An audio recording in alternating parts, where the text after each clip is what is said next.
Opa, tá Liga o desligado o som. áudio aí. Agora Eu, sim.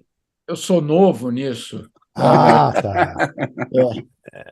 Boa Olha noite, só, galera. Kennedy. Boa noite, Nós fomos Thales. Boa noite a focas todos. dele. Hein, Hã? É, Ken? exatamente. Nós fomos focas dele. Focas do Jamil Chad. Olha só, o Jamil Chad, toda a galera aqui do UOL conhece, enfim, é um craque, nosso correspondente lá na Europa, conhece política externa pra caramba. É bom que agora ele, pelo menos, vai corrigir as bobagens que eu estava falando há pouco sobre a ONU e sobre a guerra lá da Ucrânia. Mestre Jamil, é o seguinte, a pergunta que você vai ter que responder: qual é a principal mensagem do discurso do Lula, né? Porque a gente sabe, a gente estava conversando um pouco antes para poder fazer a pauta do programa, que esse discurso, assim, de concreto mesmo, né? Não tem muito efeito, ou o efeito demora a acontecer. Agora, o Lula fez um discurso que tem vários temas, você inclusive antecipou no UOL hoje, numa reportagem, os temas que ele ia abordar: a questão da democracia, a guerra da Ucrânia, desigualdade, a questão climática, né, de que ele até usou a expressão emergência climática e não mudança climática, para dar o tamanho aí da encrenca que a gente tem que enfrentar. E assim, que grande novidade que a gente pode encontrar nesse Lula 3 na ONU. Ele teve lá a primeira vez há 20 anos, o último discurso foi em 2009, no penúltimo ano do segundo mandato dele. Queria passar a bola para você, Jamil, num geral aí. O que você acha que é a principal mensagem ou a grande novidade que o Lula trouxe nesse discurso e o próprio teor dele, se você o considerou mesmo um discurso forte, um discurso bom? Kennedy, duas novidades eu colocaria. A primeira delas, e é em comparação aí principalmente ao Lula 1 e Lula 2, é que ele traz um discurso com um componente climático muito mais presente. A questão da desigualdade já existia, a questão da fome já existia no Lula 1 e Lula 2, ou seja, é claro que esses são pontos fundamentais, porque de fato eles não foram resolvidos. O mundo caminha aí para uma situação extremamente grave no que se refere à desigualdade, portanto, os temas voltam. Agora, a grande novidade é, sim, a questão climática. Esse é o primeiro ponto.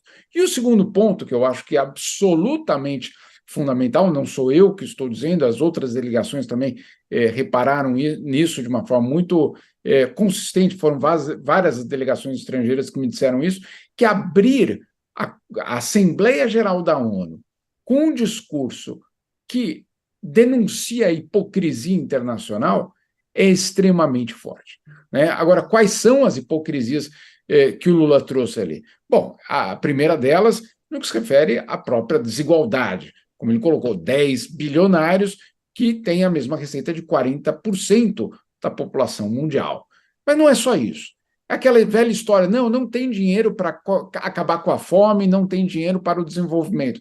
Sim, mas tem dinheiro para armas. E tem muito dinheiro para armas, né? Só para a gente colocar aqui, não foram esses dados do presidente, mas esses são os dados que circulam na ONU mesmo.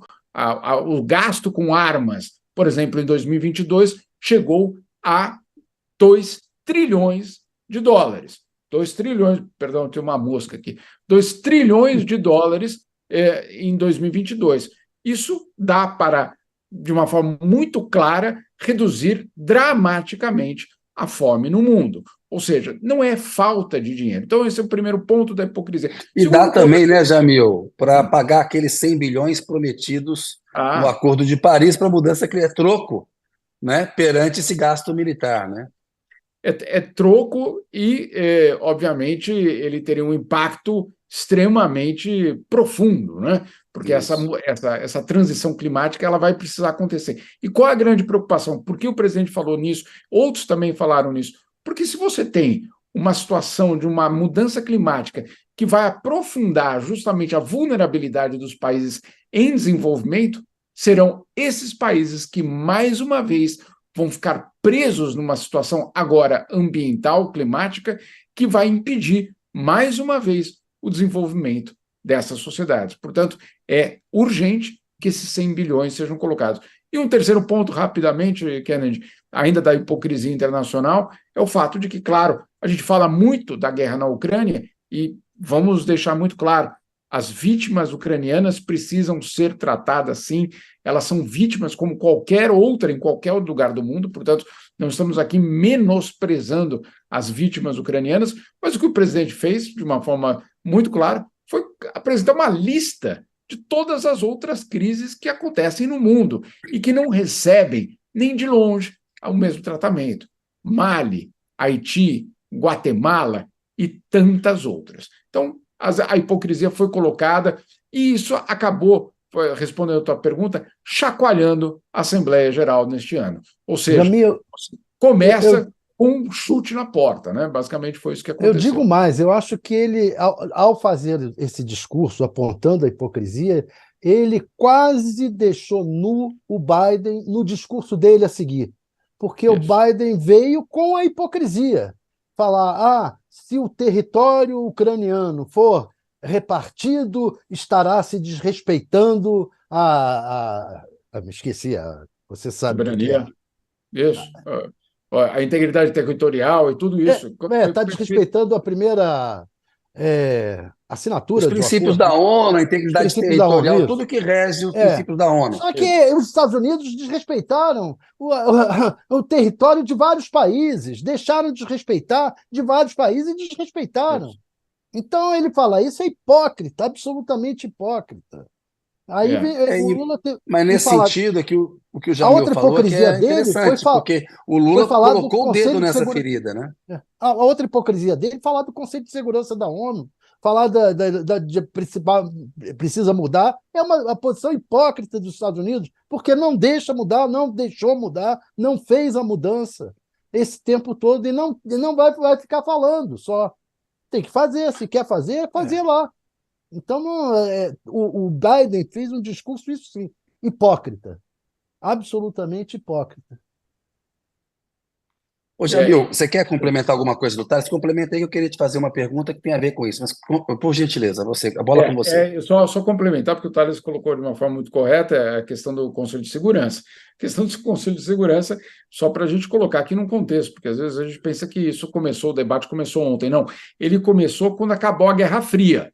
Tá? Então, entre 1990 e 1991, quando acaba a Guerra Fria, abre-se o debate sobre o Conselho de Segurança da ONU. Então, nós estamos falando aí de 30 anos de debates sem qualquer tipo de solução.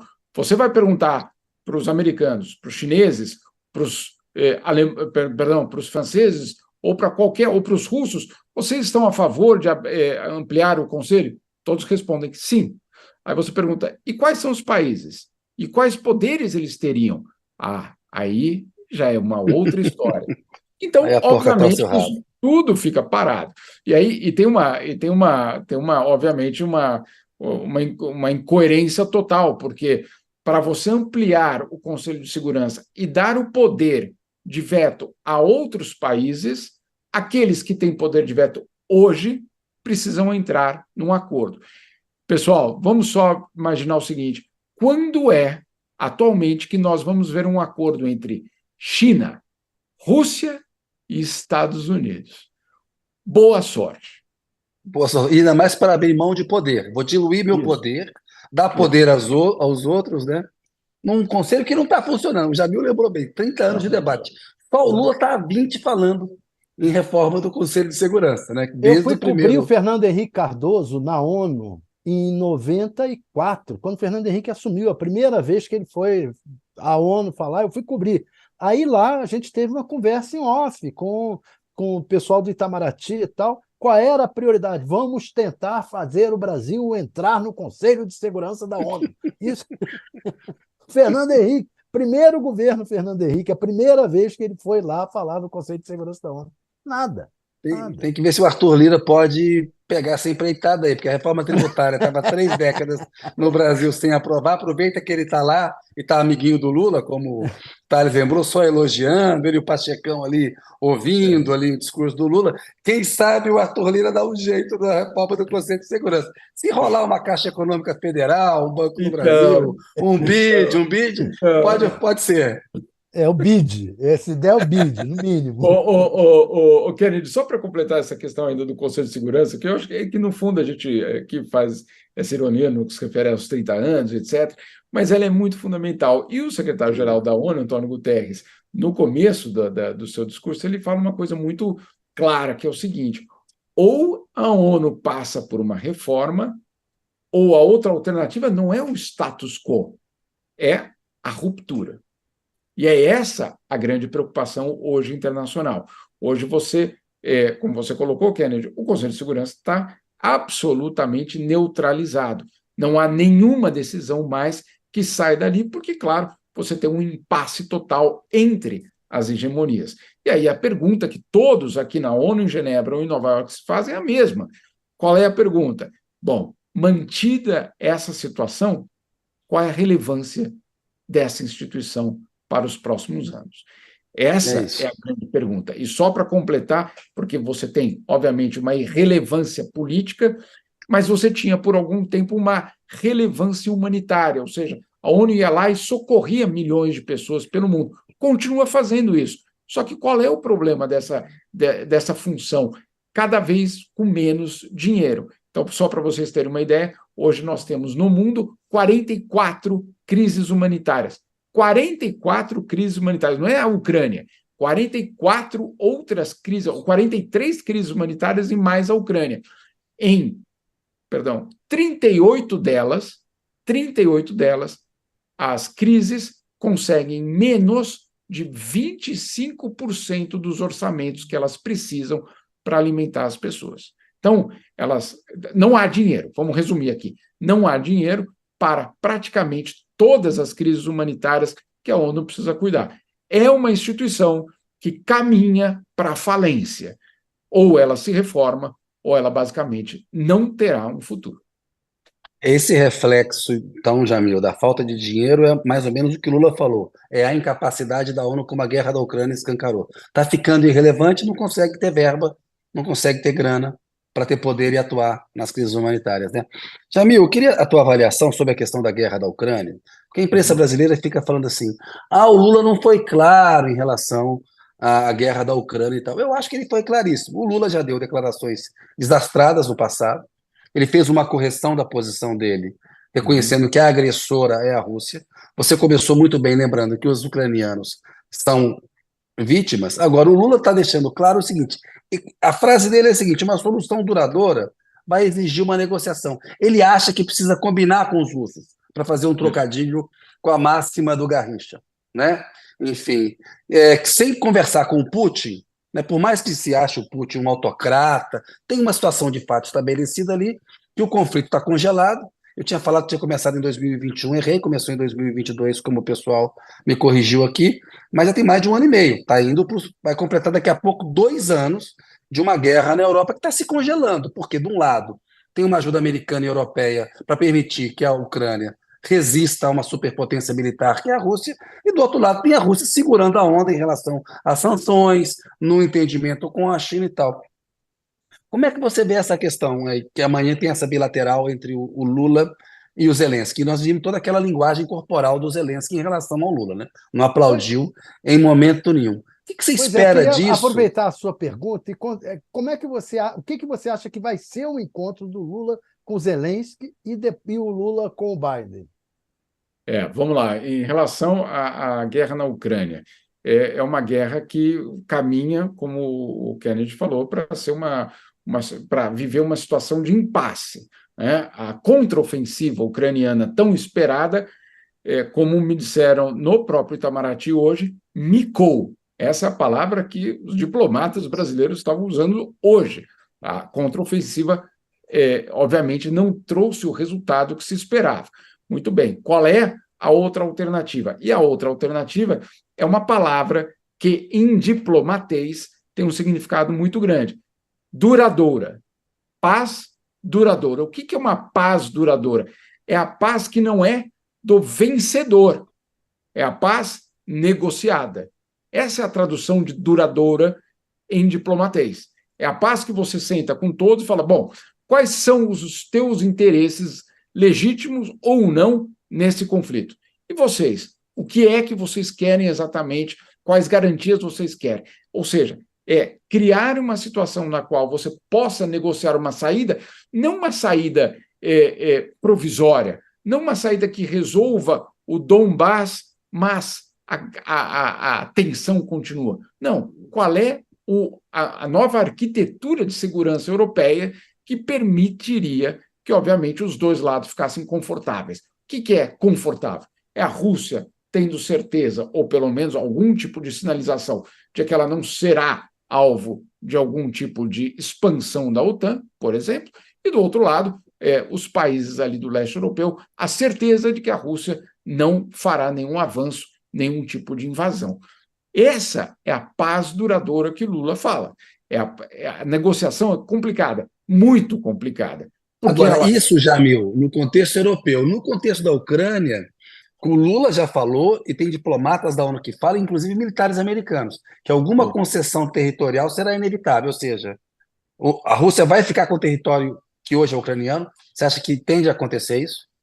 Olha, eu fui para a Crimeia já, eu não consigo imaginar hoje a Crimeia sendo rapidamente devolvida, eventualmente até pode acontecer, mas hoje a Rússia está absolutamente consolidada no território da Crimeia.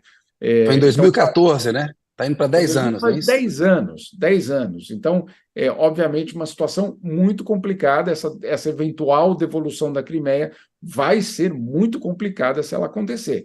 Agora, não necessariamente, Kennedy, precisa ser uma concessão territorial. Ela pode ser uma concessão, por exemplo, no que se refere a um compromisso de não aderir à OTAN, né? Um compromisso de manter algum tipo de neutralidade ou da OTAN, ou no que se refere à União Europeia, a tudo isso. Alguém poderia dizer, mas calma aí, esse é um Estado soberano, ele pode escolher para onde ele vai, ele pode escolher qual aliança ele quer fazer parte.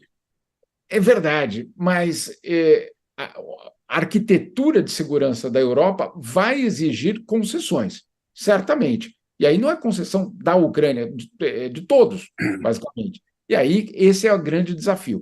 Existem negociações, existem conversas que estão sendo realizadas, inclusive o Celso Amorim participa, já aconteceu uma sessão na Dinamarca, aconteceu em agosto na Arábia Saudita, mas elas são incipientes justamente porque, por enquanto, Kennedy e Tales, os dois lados ainda acham que podem vencer militarmente. Essa é a grande dificuldade. E qual seria a concessão que a Rússia poderia fazer?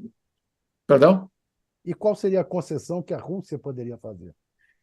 Essa é também a grande pergunta, porque se a Rússia tiver de fazer alguma concessão, vai ter de ser a garantia de que nenhum desses territórios terá qualquer tipo de interferência. Hoje, a Rússia fazer essa promessa é muito difícil, porque não estamos falando apenas em guerras convencionais de mandar o tanque. Também tem o que a gente conhece já muito bem na Europa, que é a interferência russa, por exemplo, na disseminação de fake news, de desinformação afetando as eleições em países europeus, realmente afetando, inclusive com suspeitas até no Brexit, no referendo catalão, enfim, tem tudo isso acontecendo. Por isso, e aí eu concordo plenamente com Kennedy, nós vivemos uma situação extremamente complicada, porque essa negociação ela não vai poder só envolver a Ucrânia, ela envolve um arcabouço muito mais complexo para se chegar no entendimento entre quem e quem? Entre o Ocidente e a Rússia. Essa é a grande negociação. Agora, e já houve, né, Jamil, uma promessa para a Rússia, depois do fim da guerra, do fim da União Soviética, de que não haveria uma expansão da OTAN, e ela se expandiu, né? Então, cinco também... vezes. Cinco vezes ela se expandiu. Então, não é que ela se expandiu uma vez, esquecemos daquela nossa promessa, não. Foram 5 vezes que essa expansão aconteceu. E aí você fica imaginando um país que vivia uma situação de humilhação nos anos 90, né? Porque é isso que aconteceu na Rússia, né? Depois do colapso da União Soviética, os anos 90 foram anos de humilhação para um país que sempre achou que tinha uma posição privilegiada no mundo.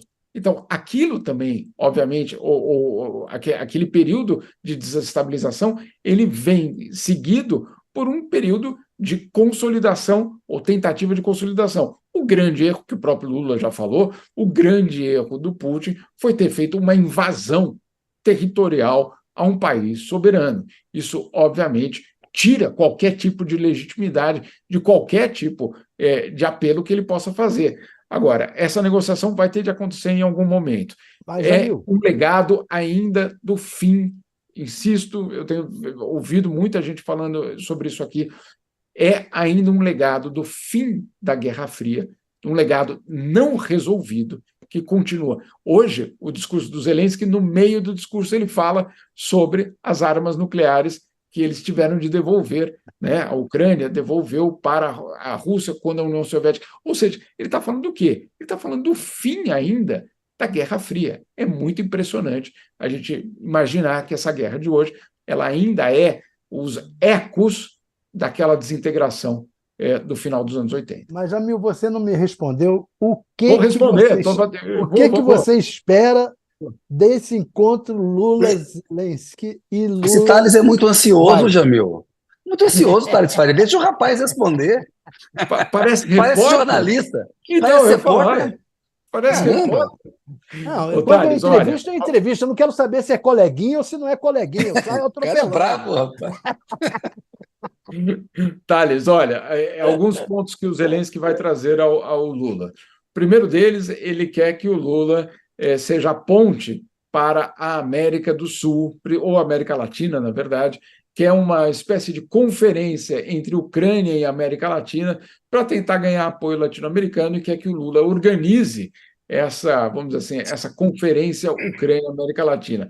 Vejo com muito poucas possibilidades que isso aconteça. Mas, enfim, é uma das reivindicações ucranianas. A Ucrânia diz, inclusive, que o grande erro que ela fez foi ter se afastado da América Latina por tantos anos. Esse primeiro ponto. Segundo ponto, ele vai reinsistir, ou voltar a insistir, que Lula faça uma visita a Kiev, como outros líderes já fizeram.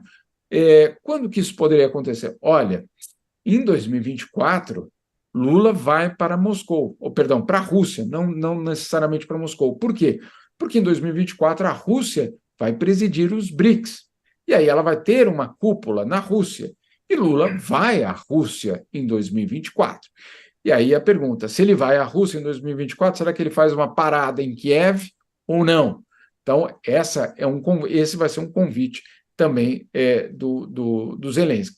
E um outro ponto que ele vai tocar, ou pelo menos tentar colocar, é a insistência de que Lula apoie o plano de paz que ele tem. São 10 pontos, um plano extremamente polêmico, inclusive o próprio Putin já disse ao Lula, e isso eu tenho confirmação, que o Putin disse que se ele aceitar esse plano do Zelensky, seria o equivalente à capitulação da Rússia. Então, obviamente, não é um plano de paz. Né? Você não faz um plano de paz no qual o outro sente que é uma capitulação. Esses são os pontos que o Zelensky vai trazer. Sobre o Lula, sinceramente, eu acho que ele vai insistir na necessidade de que a Ucrânia considere que a Rússia tem, de fato, alguns pontos que precisam ser lidados para que haja, voltando àquela palavra, ou aquele termo chave do discurso de hoje, uma paz duradoura. A chance do Lula aceitar os termos do Zelensky é baixa, então. Desculpa. Não vi, Você acha que vai sair alguma coisa dessas? Tudo isso que você falou aí, eu acho que não sai nada.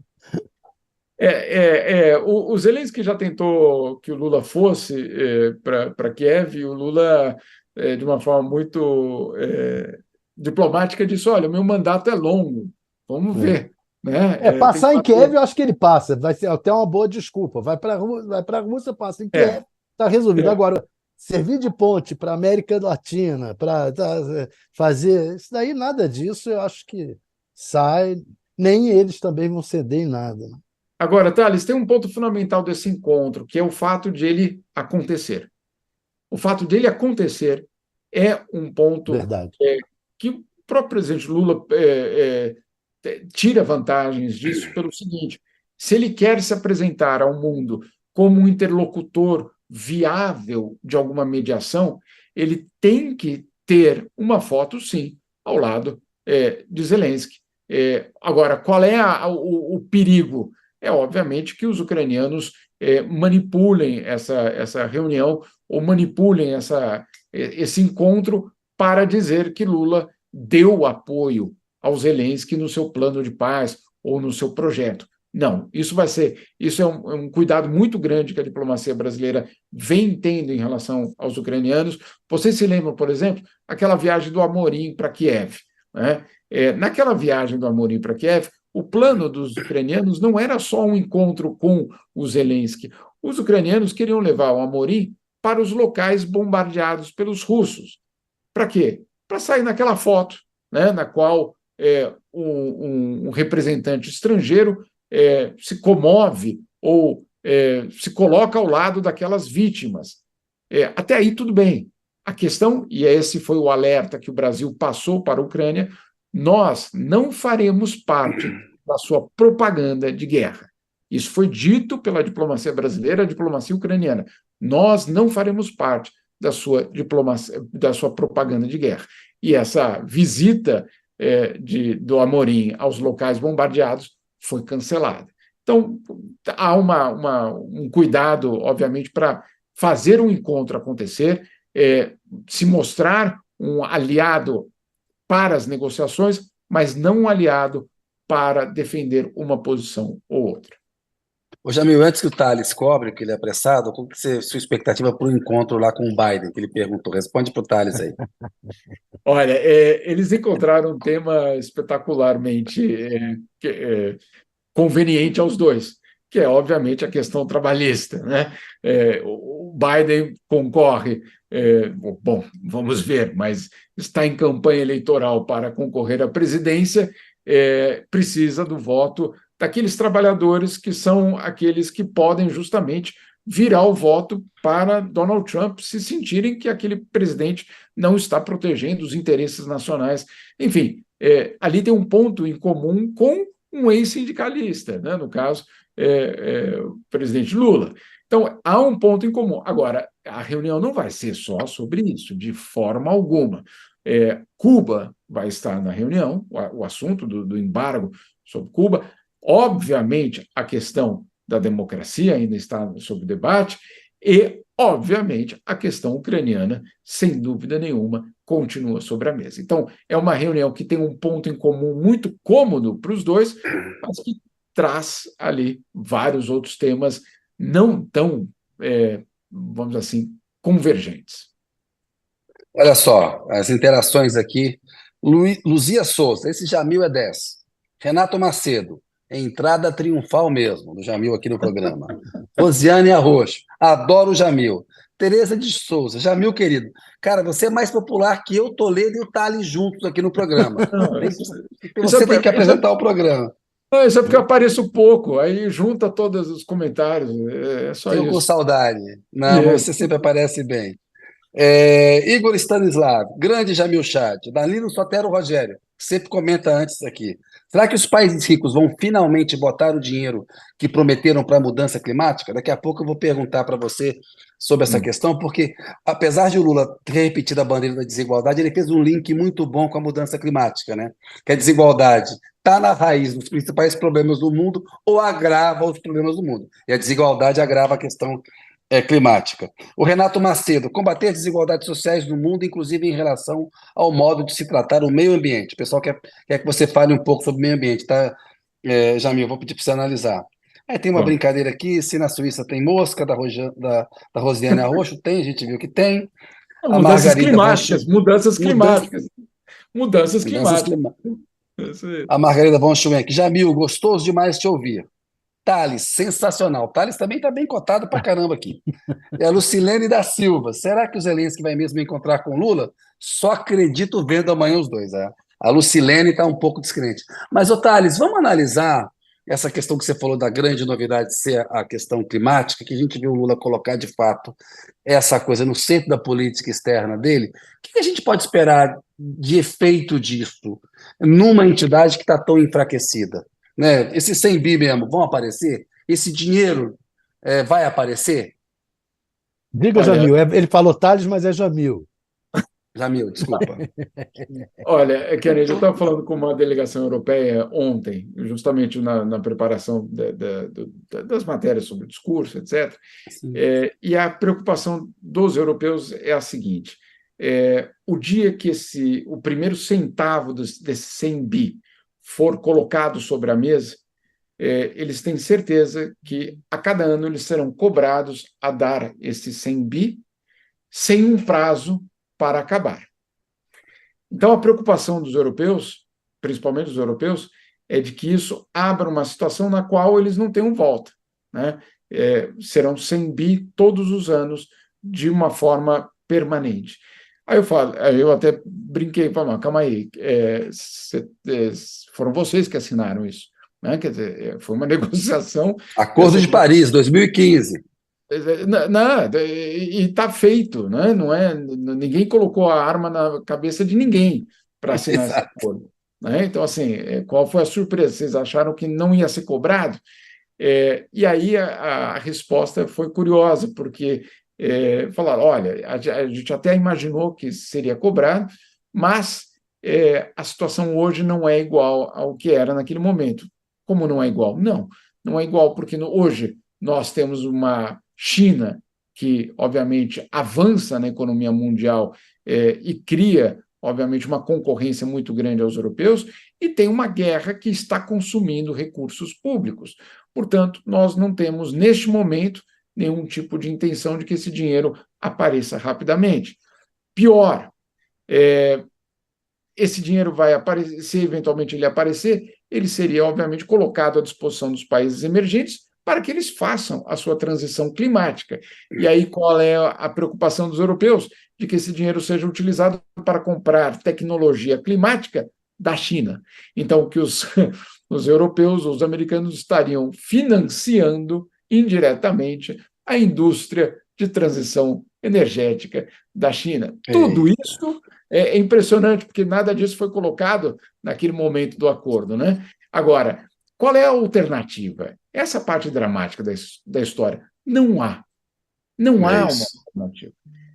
Hoje o Guterres voltou a falar da questão climática e não há nenhuma dúvida mais de que as previsões todas estão erradas. Mas como estão erradas? Porque não houve mudança climática? Ou porque não? É porque elas estão acontecendo muito mais cedo do que todos imaginavam. Então, as A coisa é projeções muito mais grave. muito mais grave e muito mais rápido. Tudo que era para acontecer em 2030, 2035, está acontecendo em 2022, 2023. E aí, obviamente, fica escancarado que ou há algum tipo de acordo para que isso seja efetivado, ou nós vamos viver uma situação dramática. Agora, quem vai viver essa situação dramática, acima de tudo, são os países pobres, de novo. Antes da guerra, só vou concluir com um dado aqui, Kennedy. Antes da guerra na Ucrânia, porque a guerra na Ucrânia, obviamente, ela distorce todos os números, mas antes da guerra na Ucrânia, em 2021, pela primeira vez na história, houve um número maior de refugiados do clima do que refugiados da guerra. Esse número é impressionante, se a gente colocar na linha histórica. Isso quer dizer que tem mais gente fugindo de seca, de enchente, de dramas ambientais do que de violência de exércitos. Isso é o que já está acontecendo. Então não há um debate sobre quando isso vai acontecer. Ele já está acontecendo. E aí a pergunta, claro, que todos fazem, é quando é que os países desenvolvidos vão ter a ousadia de lidar com isso. E aí, Jamil, só para completar, esses imigrantes e refugiados que vocês veem cruzando o Mediterrâneo e morrendo no caminho, uma parte deles não está fugindo só de guerra, está fugindo também de condições climáticas insuportáveis. Ô, Jamil, a gente estourou já o tempo aqui, mas eu não Desculpa. queria deixar de abordar que você falasse numa frase, rapidamente, a diferença entre o Lula e o Bolsonaro discursando na tribuna da ONU, a importância da diferença entre os dois discursos. É, é, chega a ser difícil até de explicar. Alívio. Alívio, boa. É outra coisa, Alívio. né? Alívio não é É, concordar com tudo, tá? Só para deixar muito claro aqui também. Não é concordar com tudo, mas é ter um diálogo que não seja para o cercadinho. é Bolsonaro tinha isso aí. usado a ONU como um seu cercadinho internacional. Não é mais esse caso. O Brasil passa de uma situação de pária para uma situação até de agente provocador de uma mudança internacional. Você pode não concordar, mas há essa diferença de pária para um agente provocador de algum tipo de debate internacional. Bom, vamos lá para a síntese, então. Qual que é a principal mensagem do discurso do Lula? Me parece, assim, que essa questão da grande novidade ser o clima, me parece que sintetiza um pouco isso. Não sei se você concorda. Se Uhum. você quer fazer o Brasil passou de pária a agente provocador, é também uma síntese interessante para o que aconteceu. Como é que você quer, por onde você quer ir? Não, Eu eu posso acho dar um que. palpite também? Vai lá, Thales. De tudo que você falou, Jamil, é, as negociações internacionais são tudo que é o teatro, que é tudo muito hipócrita, uma Uhum. grande hipocrisia, tudo. E o Lula, até quando o Kennedy falou a diferença entre o Lula e o Bolsonaro, que o Bolsonaro foi lá e foi uma grande hipocrisia. E o Lula, o que ele fez foi denunciar a hipocrisia. A novidade que eu vi desse discurso dele hoje, e diante de tudo que você falou, o Lula fez uma grande denúncia da hipocrisia. É, Esse discurso dele foi uma grande denúncia da hipocrisia. é. E eu acho que sim, Novidade de Lula na ONU é clima e denúncia de hipocrisia? Pode perfeito, ser? perfeito. Novidade de Lula na ONU são clima e denúncia de hipocrisia. Vamos fazer a concordância direita, né? Novidades. Novidades. Vê se cabe aí, Marina. E o pessoal aí. Mas olha só.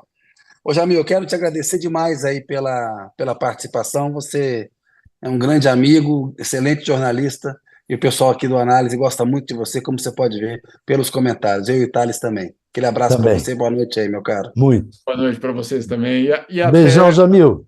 e até o próximo jogo do São Paulo contra o Flamengo. Mas eu deixo por Não, aqui. aí já estragou tudo. Eu sabia que o Thales ia falar isso. Já estragou tudo. Ó, Jamil, deu Pô, certo lá. gostava de você, Jamil. Ó, deu certinho. Novidades de Lula na ONU são clima e denúncia de hipocrisia. Aí contempla nosso querido Thales. Beijo, Você vai Jamil. ver a Se final. cuida. Vamos virar esse jogo. Não, não Ai, ai, vamos, a ai. gente só conversa semana que vem agora. Tchau, Thales. Abraço. Tchau. Tchau, Valeu. querido. Olha só, pessoal, estouramos o tempo todo aqui, doutor Thales. Vamos lá. Bloco 1. Qual foi a estratégia do Centrão?